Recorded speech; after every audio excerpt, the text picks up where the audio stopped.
স্বাগতম জানিয়ে শুরু করছি আমার সাদা প্রিন্সগুলো দিয়ে। হচ্ছে আমাদের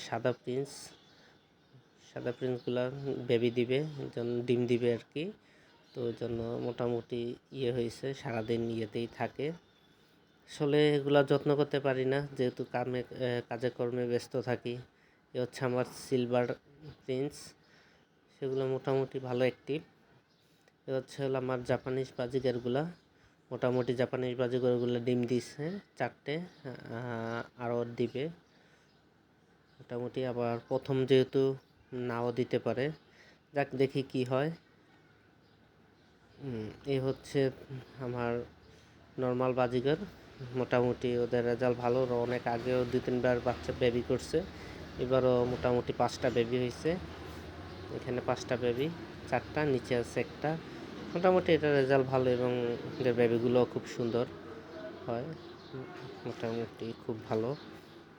চলে যাব আমাদের ডায়মন্ড ডাবের ঘরে। আমাদের ডায়মন্ড ডাবগুলো খুব কিউট এবং তারা ডিম দিছে, হয়তো আশা করি ডায়মন্ড ডাবগুলা মোটামুটি আজকে অথবা কালকে আমাদের বেবি দিবে। ডায়মন্ড ডাবগুলা সে ডিম নিয়ে বসে আছে, হয়তো আশা যদি সব কিছু ঠিক থাকে কালকের ভিতর হয়তো বেবি পাবো। এবার সবচাইতে পছন্দের চলে আসলাম আমাদের ম্যাঙ্গো ট্যাঙ্গোর ঘরে। এ হচ্ছে আমাদের ম্যাঙ্গো ট্যাঙ্গোগুলো খুব কিউট এবং সে আমাদের সাথে খুব ভালো বন্ডিং, তার সাথে আমাদের খুব কিউট। হয়তো ডিম করবে জন্য খাঁচাতেই বসে থাকে সব সময়। ম্যাঙ্গো ট্যাঙ্গোগুলো খুব কিউট এবং ম্যাঙ্গো ট্যাঙ্গোগুলোর সাথে খেলাধুলা করতে খুব মজা লাগে। যেহেতু বারান্দাতে পালি, অনেক বড় পরিসরে জায়গা নাই, হয়তো আস্তে ধীরে শুরু করব। এ হচ্ছে আমাদের যে বেবিগুলো হয়, তখন এই বেবিগুলোকে এখানে নামিয়ে রাখি। আগের টিপের যে বেবি, এই চলে আসলাম আমাদের পুকুরে। পুকুর বলতে ছোটোখাটো পুকুর আর কি, আমাদের খুব হয়।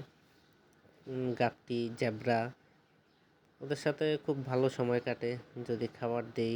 ওরা খুব ফ্রেন্ডলি, মিশে থাকতে থাকতে অনেক হয়ে গেছে। এই হচ্ছে হলো গাপ্পির বেবি। এ হচ্ছে হলো সেকেন্ডবার যে বেবিগুলা দিছে, আর প্রথমবার যে বেবিগুলা দিছে এগুলা বড়গুলার সাথে দিয়ে দিছি। এই যে দেখা যায় ছোট ছোট বেবিগুলা, এগুলা হয়তো প্রথমবারের বেবি।